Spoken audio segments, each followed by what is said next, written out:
ఈశ్వరుడు ఒక్క మనుష్యుడికే ఒక అనుగ్రహం ఇచ్చాడు. ఇది ఎంత తేలికైన అనుగ్రహం ఇచ్చాడంటే, రేపటి రోజు ఉదయం రథసప్తమి తిథి ఉండగా సమంత్రక స్నానం చెయ్యాలి.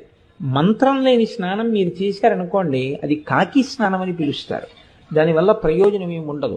జిల్లేడాకులు రేగుపళ్ళు తల మీద పెట్టుకుని నేను పోసుకున్నానండి అన్నారనుకోండి, దానికి ఏం ఉపయోగం ఉండదు.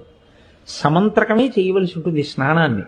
దాన్ని మంత్రస్వరూపాన్ని ఏం చేస్తారంటే, అందరికీ అందుబాటులోకి తీసుకురావడం కోసం మంత్రం అంటే అంగన్యాస కరన్యాసాలు ఉండాలి, ఒక ఉపదేశం ఉండాలి. ఇవన్నీ మళ్ళీ అందరికీ ఎలా అందుబాటులోకి వస్తాయి? మళ్ళీ అందరూ దీని ఫలితాన్ని ఎలా పొందుతారు? ఇప్పుడు ఆ మంత్రాన్ని శ్లోక రూపం చేస్తారు, అంటే ఇంకా అనుగ్రహిస్తారు.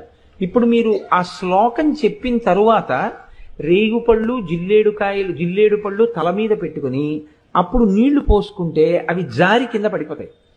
అలా పడిపోయాయి అనుకోండి, 7 జన్మల క్రితం చేసినటువంటి పాపాలని ఆ స్నానంతో తీసేస్తారు.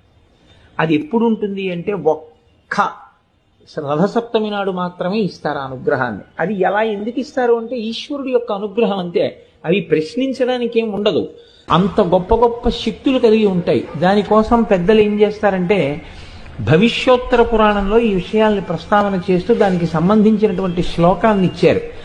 సరే, మనకి తెలుసున్న విషయం ఎలాగో ఉపన్యాసాలు చెప్తున్నాం